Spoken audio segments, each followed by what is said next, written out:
Challenges facing the international communist movement. Documents from the PCR-RCP International Department. In this section, we release some material issued by the PCR-RCP International Department. Those documents were prepared 2 years ago in 2014 in the context of ongoing discussions with the various Marxist-Leninist Maoist parties and organizations.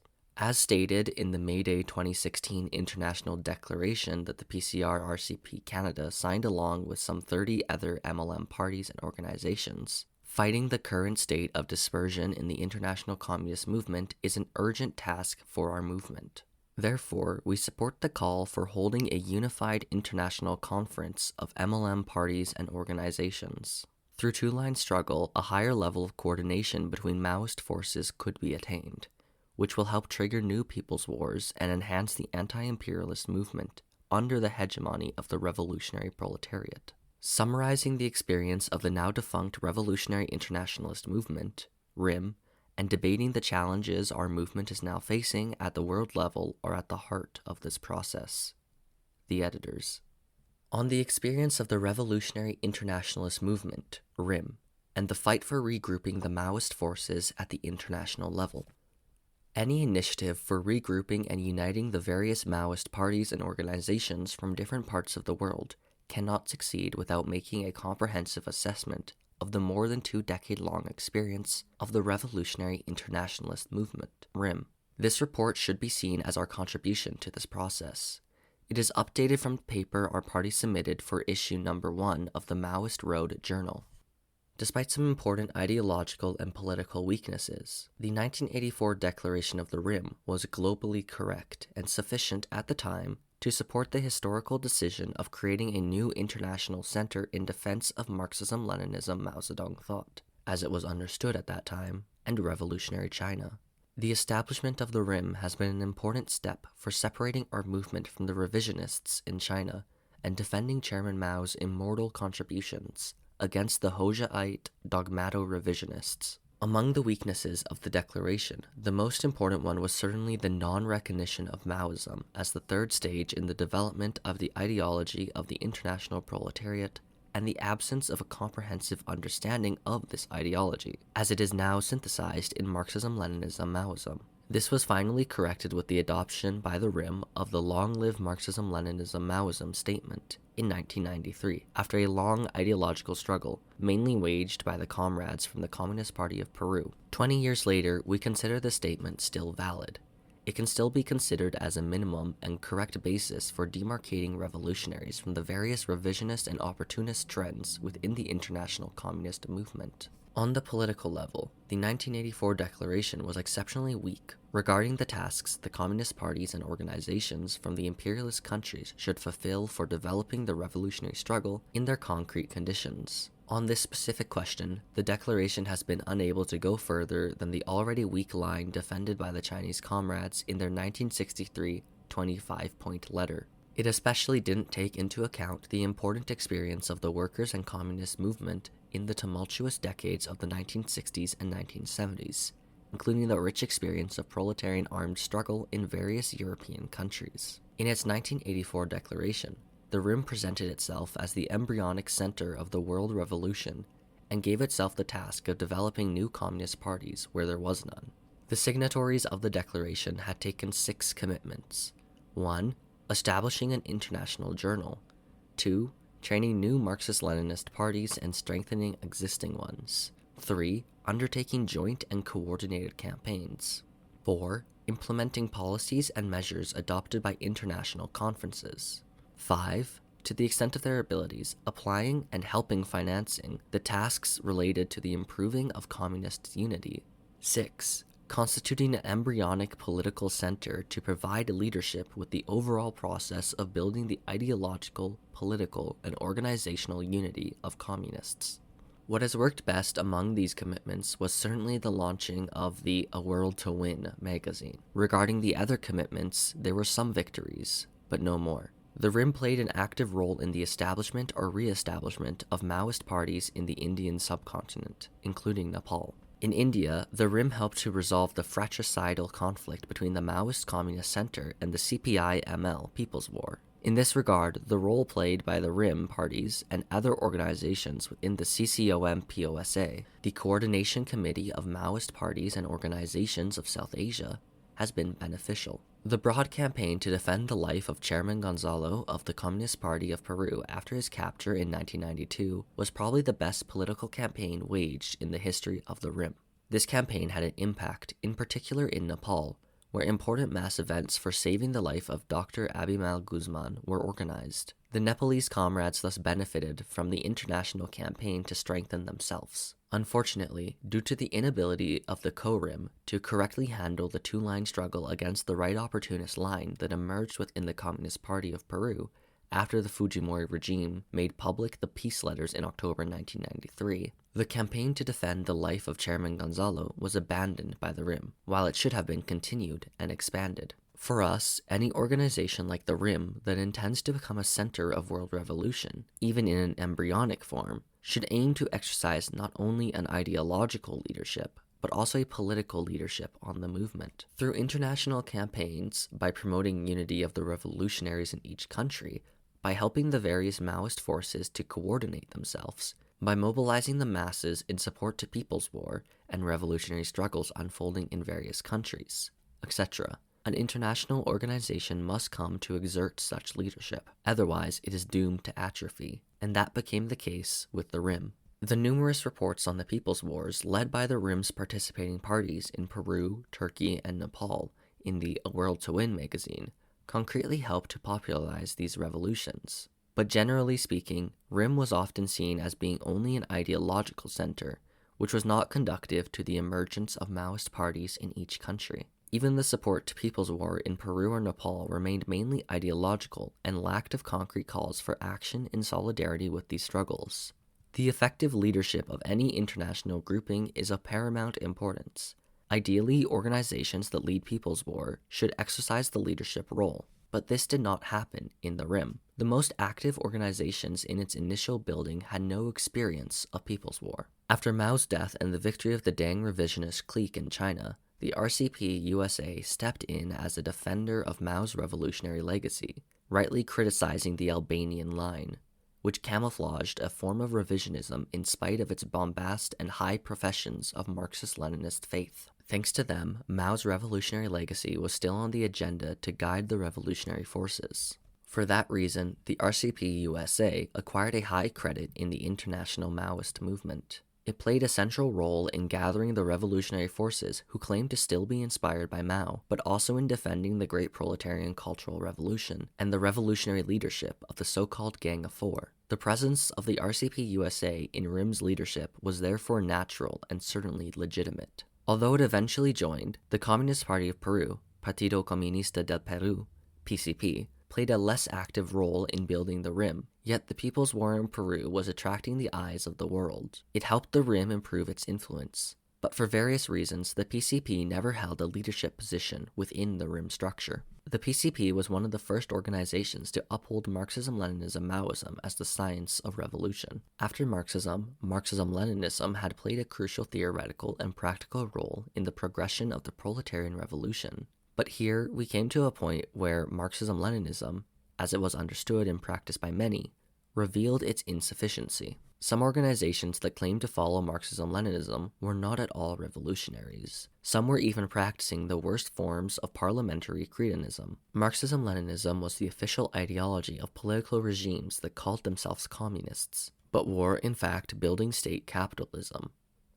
As mentioned earlier, thanks to the struggle waged by the Peruvian comrades, the RIM finally recognized Marxism-Leninism-Maoism in 1993. Following the capture of Chairman Gonzalo and the bend in the road that the PCP tried to surpass, the launch of the People's War in Nepal again played an important role in the development of the RIM. The CPN Maoist made a thorough analysis of the experience of the PCP and it succeeded, at least at first, in creatively applying MLM to the reality of Nepal, where social relationships were still heavily imbued with feudalism. The initial success of the People's War from 1996 to 2005 generated a lot of interest among the revolutionary masses in various parts of the world. But again, the RIM didn't succeed, and even tried, to build a strong mass movement in defense of the Nepalese revolution. Today, there is no longer a socialist camp.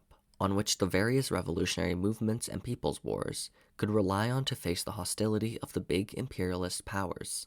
A victorious people's war in a given country will face a huge challenge if it wants to establish a minimally stable people's or proletarian power without being crushed by the imperialist armies. While they succeeded to establish people's power in vast areas of the country and to attain the stage of strategic equilibrium, the Nepalese comrades have been unable to resolve the problems of conquering power and maintaining a revolutionary regime because of the capitulation of the Prachandra Bhattarai leadership. The revolutionaries within the Unified Communist Party of Nepal, Maoist, would have certainly benefited from a more active and concrete support by the RIM and other revolutionary forces abroad. There was a need for a broad mobilization against the continuous plots managed by US imperialists and Indian expansionists, sometimes in collaboration with the Prachandra Bhattarai leadership, against the Nepalese revolution. But this didn't happen, or not enough broadly. Today, the revolutionaries who are fighting for opening a new way forward within the Communist Party of Nepal,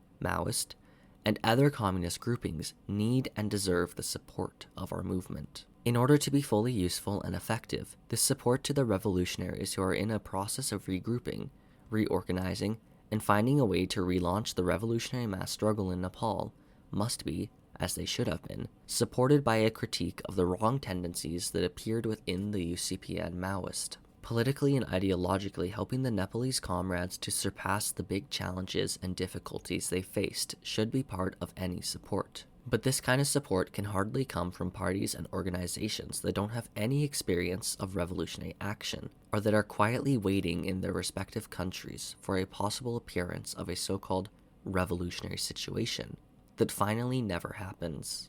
The various Maoist parties and organizations should use this work of supporting revolutionary people's wars, like the ones that developed in Peru and Nepal from 1980 to the beginning of the 21st century, to build up forces that will help them unleash people's war in their respective countries. If there had been tangible progress by revolutionaries elsewhere, the People's War in Nepal would have been less isolated and the possibilities of conquering power by the revolutionary masses better. All in all, the RIM suffered from a lack of will to bring about real political leadership to the movement. We believe this weakness is related to a faulty understanding of the principle of universality of People's War and its practical application. And clearly, it is the Revolutionary Communist Party USA, RCP USA, who headed RIM's committee, CORIM, who bears the main responsibility for its demise. Since a few years, the RCP USA contends that the new synthesis, produced by its leader Bob Avakian, is a development of Marxism-Leninism Maoism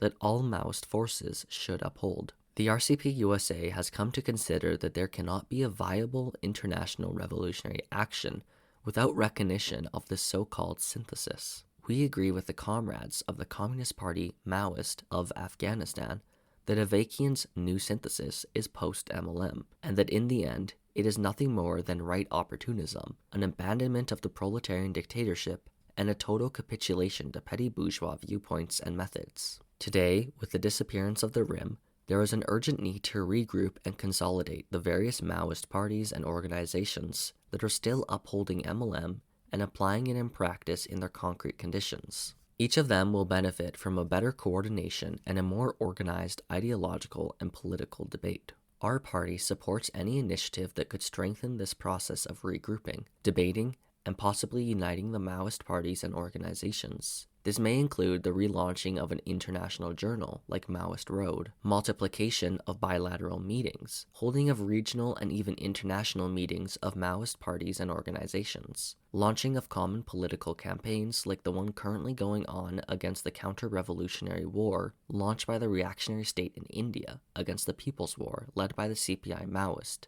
etc. If the reconstruction of an international center appears to us as an urgent task, we should not act too quickly and rush things in this regard. Unprincipled unity and apparent centralism will only have the effect of masking the weakness of our movement. Any international, or even regional, process should address these weaknesses and allow time for the ideological and political struggle to unfold. This is a necessary condition if we want to attain a better and common understanding of what is to be done to unleash the revolutionary struggle of the international proletariat. So the process should serve this objective.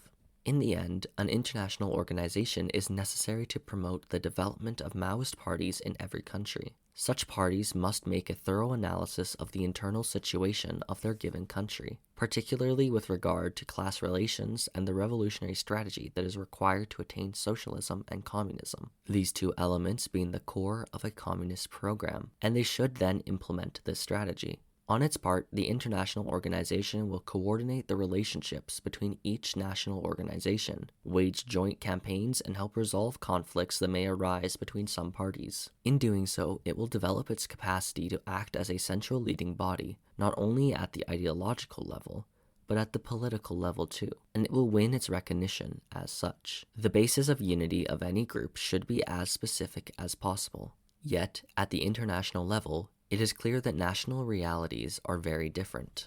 Some countries are still heavily steeped in pre-capitalist relations of production, with a large peasantry. There are imperialist countries where national issues were not resolved. Countries spread over large areas, others not. Some have strong revolutionary traditions, others not, and so on. This had consequences at the organizational level.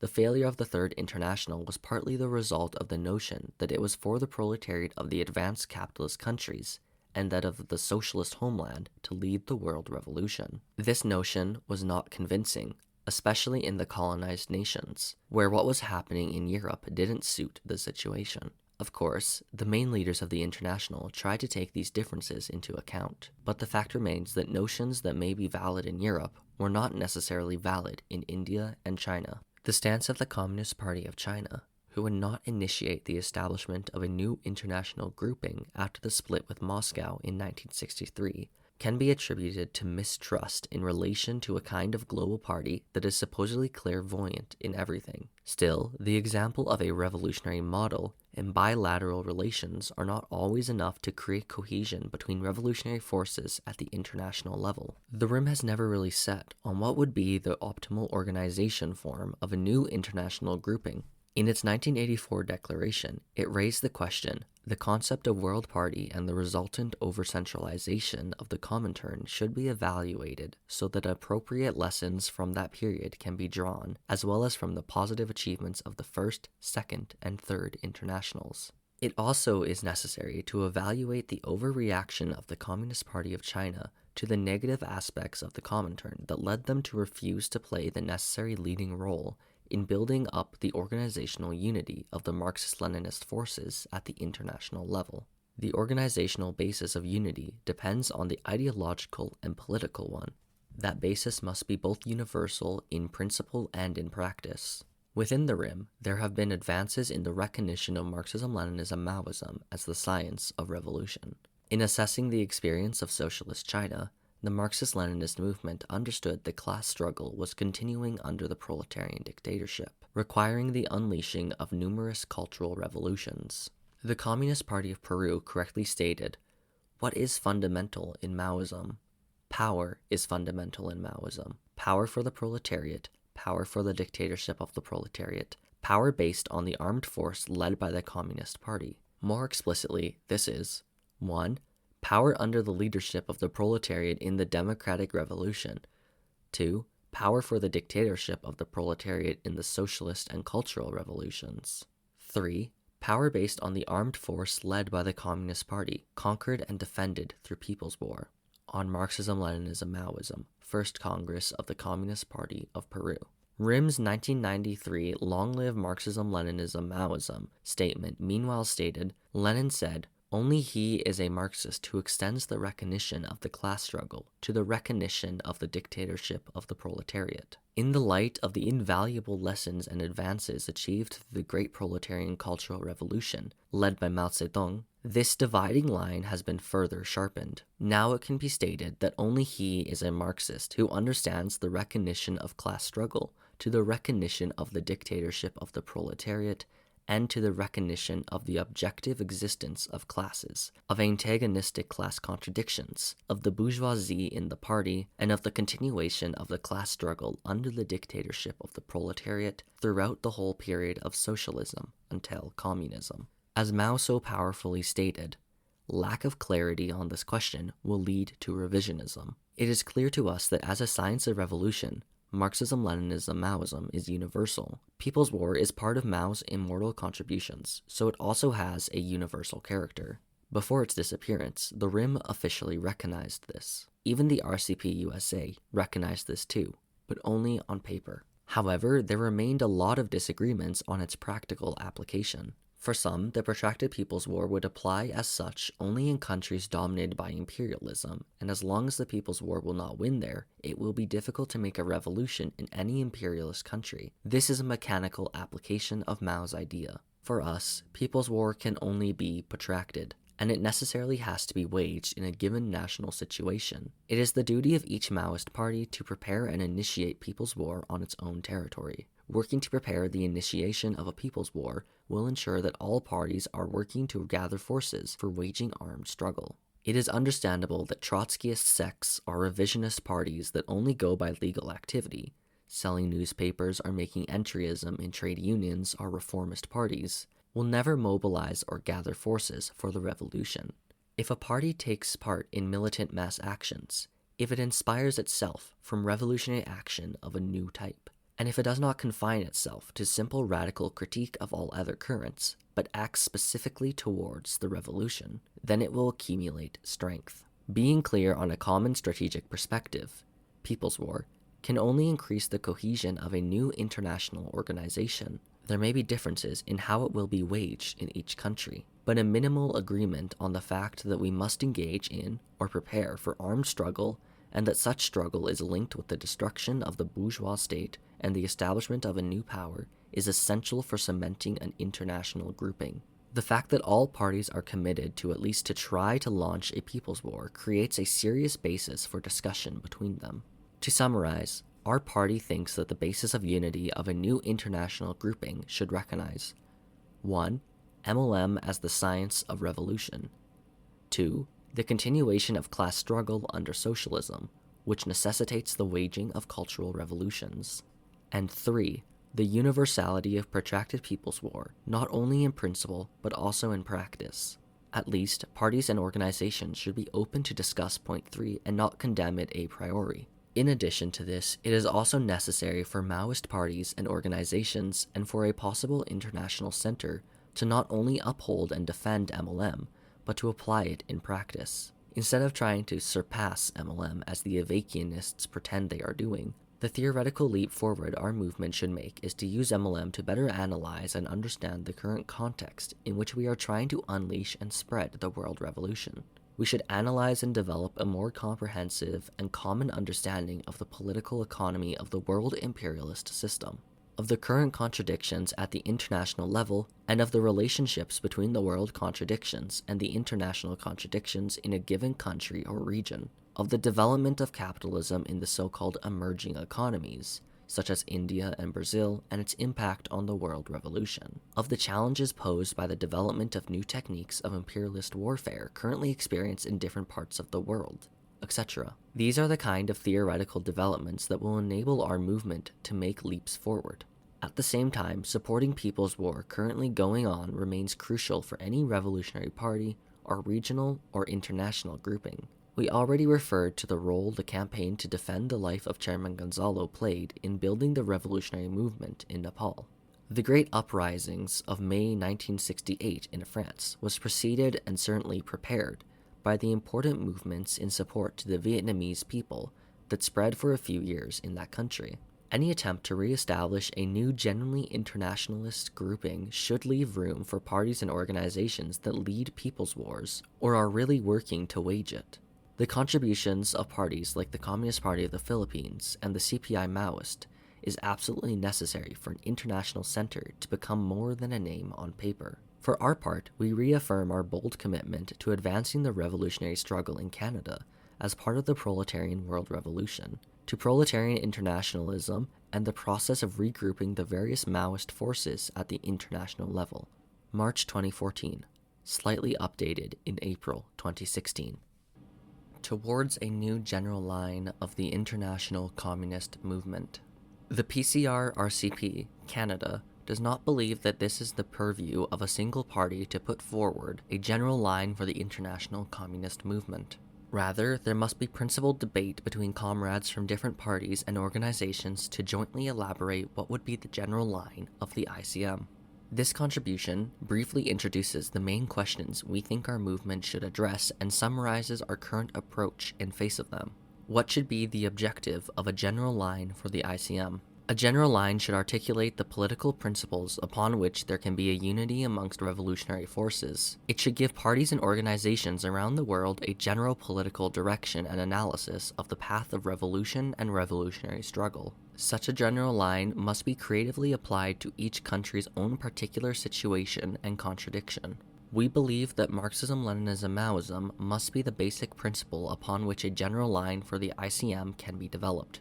We believe that the 1963 proposal concerning the general line of the international communist movement, the 1984 RIM Declaration, and the 1993 RIM document, Long Live Marxism-Leninism-Maoism, should guide our efforts. However, these documents in of themselves are insufficient and necessitate the development of a new general line for the ICM due to the concrete changes that the world has undergone and the political developments in the ICM, especially the experience of people's wars in Peru, Nepal, Turkey, Philippines, and India. The era of national liberation is largely completed. However, the persisting forms of neo-colonialism and semi-colonialism continue to emphasize the need for new democratic revolution in the majority of the world today. There are two main tendencies in the world today: new democratic revolution in the neo-colonial and semi-colonial countries, and socialist revolution in the imperialist countries. It must be understood that communism is not inevitable, in the sense that it would emerge from the sole development of objective conditions without any influence of subjective factors. It must be struggled for every day.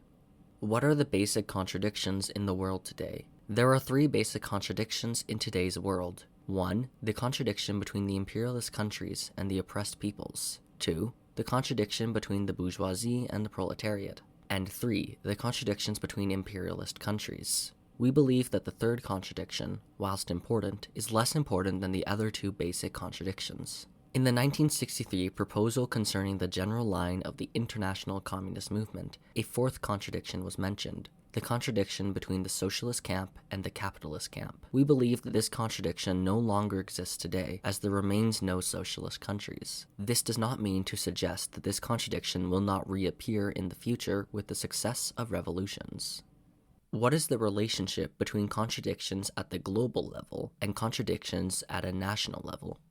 The main contradiction at the global level is between the imperialist countries and the oppressed peoples. Revolutionary forces in the imperialist countries should give support to the oppressed peoples through the sharpening of contradiction between the imperialist bourgeoisie and the proletariat in any given imperialist country. Their role is not simply cheerleading anti-imperialist struggles in the oppressed countries. Revolutionaries in imperialist countries should develop new proletarian initiatives to advance the class struggle in all spheres of work. They must apply revolutionary defeatism, i.e., fighting for the defeat of their own ruling class and supporting genuine revolutionary and popular forces that are fighting against it. It is important to understand that the main contradiction at the global level has an important influence on the contradictions within a given country, and vice versa. It is also important to understand that contradictions within a given country have their own dynamics and development semi-autonomously from the global main contradiction. We believe that the contradiction between imperialist and oppressed countries has taken a new additional form to the economic and political, i.e. environmental, destruction. Revolutionaries around the world can no longer seek to reproduce the industrialization and consumption patterns that have characterized the imperialist countries. The new democratic revolution in the oppressed countries must take environmental sustainability as a core principle in its break from semi-feudalism. Similarly, in the imperialist countries, the socialist revolution has to take seriously the environmental disaster that is being wrought by imperialist consumption and exploitation, and in the process of raising political consciousness of the proletariat, must develop new environmentally sustainable forms of political, social, and economic organization. What is the balance of forces in the world today? The USA is the main imperialist power in the world today. However, the European Union, Russia, and China are growing imperialist powers that are coming into increasingly sharpened contradiction with the USA, especially Russia and China, in the foreseeable future. Even though the imperialists are paper tigers because of the contradictions inherent to capitalism and imperialism, their concrete political and organizational strength should not be understated at a national or local level. While we should not reject the possibility of a World War III, the current situation is characterized by a permanent state of imperialist wars. The balance of forces is unfavorable to revolution on a subjective level, but is increasingly favorable on an objective level. It can no longer be decisively said that revolution is the main trend in the world. Revolutionary forces around the world remain politically, ideologically, and organizationally weak. There exist huge mass movements in the world today. However, most of the time, revolutionary forces do not lead them. Instead, petit bourgeois or even bourgeois elements lead them. The mass movements led by the CPI Maoist and the Communist Party of the Philippines in particular are great inspiration to revolutionaries around the world. There is a strong desire amongst the working classes and peasantry for revolution. However, this desire has not been realized because of the subjective weaknesses that exist. What are the main forces for the revolution in the world right now? The global contradictions are sharpest in Africa, Asia, and Latin America. Thus, it is the majority of the world who has the greatest potential to become storm centers for worldwide revolution. The most advanced experiences of revolutionary struggle since 1976 have been in Peru, Nepal, the Philippines, and India. However, the PPWs in Peru and Nepal in particular have suffered great setbacks in the past decade. The peoples of Africa, Asia, and Latin America comprise the main force of the revolution today. The leading force is the worldwide proletariat under the leadership of the revolutionary parties. Amongst the leading force of the worldwide revolution, those parties that are already engaged in PPW or are taking advanced steps towards PPW are the vanguard of the leading force. What is the effect of this balance of forces on the revolutionary forces? The existing balance of forces has caused ideological and political confusion in the ICM. It is thus incumbent on all revolutionaries to engage in study and ideological line struggle to arrive at a principled ideological unity. Thus, we believe that revolutionaries must reject the following perspectives. The perspective that the contradiction between the bourgeoisie and the proletariat, or imperialism against the oppressed peoples, can be resolved through any other means than armed revolution. This armed revolution takes the general form of PPW, although with particular national characteristics. The building of a new power requires the destruction of the old state. As pillars of bourgeois democracy, parliamentarism and bourgeois elections must be rejected by proletarian revolutionaries.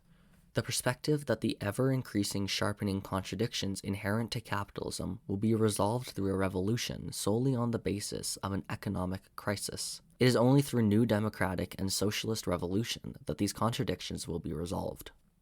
The perspective that revolutionaries in their struggle against U.S. imperialism should strategically support other imperialist powers or reactionary regimes. It is important to note that this does not mean that tactical support cannot or should not be offered. However, this must accord with the goals of proletarian revolution. In the imperialist parties, Maoist parties and organizations must break with the classic insurrectionist strategy and work hard to apply protracted people's war strategy to their concrete conditions.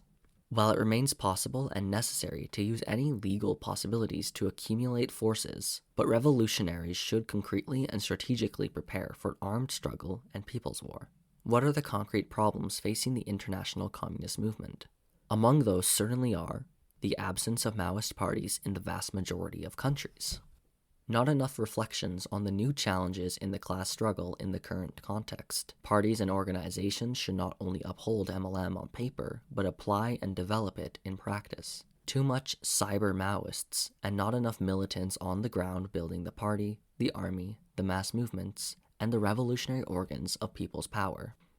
What problems are posed in light of revisionism in the USSR and China, and the setbacks in Peru, Nepal, etc.? The triumph of revisionism in the USSR and China, and the setbacks of PPW in Peru and Nepal, all underline in their own way the fact that right opportunism and social democracy remain the main danger facing the ICM. There should be no confusion between diplomatic relations of a revolutionary state or embryonic state, party-to-party relations and the building of revolutionary alliances at the anti-imperialist level, which are three distinct tasks or levels of activities that any revolutionary movement approaching the conquest of power must undertake. There can be no question of any permanent or stable state of pacific coexistence with the imperialists and bourgeoisie. Socialism must not be seen as a mode of production, but as a transitional period between capitalism and communism, during which class struggle continues and remains antagonistic. During this whole period, the main task of revolutionaries and the dictatorship of the proletariat is to fight against capitalist relations and prepare for communism and the dissolution of the state apparatus. In the imperialist countries, there is no intermediate stage between capitalism and socialism. In the countries oppressed by imperialism, there is no intermediate or preparatory bourgeois stage before the new democratic revolution, contrary to the revisionist line upheld by Prachandra Bhattarai. Problems of building socialism are not mainly related to the formal existence of a single or multi-party regime. Above all, it is a question of having the masses organized, waging class struggle against the bourgeoisie, destroying old social relations, and breaking with old ideas. The party must exercise its ideological and political leadership by leading the masses in the process and not by any formal proclamation or institutionalization of its leading role. What are the concrete tasks for revolutionaries around the world right now? Our party humbly suggests that revolutionaries undertake these tasks: to build the three main tools of the revolution, i.e., revolutionary party, revolutionary army, and a united front of revolutionary classes. To lead and transform the people's consciousness and resistance towards revolution. To create the conditions for building a unified center of Maoist parties and organizations. This requires both ideological struggle and concrete support and solidarity between them, unity, struggle, unity, while respecting autonomy and independence of each of them. The building of a genuine anti-imperialist front with a revolutionary leadership at the helm. The building of joint mass campaigns against the imprisonment of political prisoners and against Operation Green Hunt and Oplan Bayanihan. The production of an ideological journal in which parties can engage in debate and dialogue about issues confronting the ICM and give reports about joint activities, etc., could play an important role in creating the kind of unity the movement needs to establish a new international center. May 2014, slightly updated in April 2016.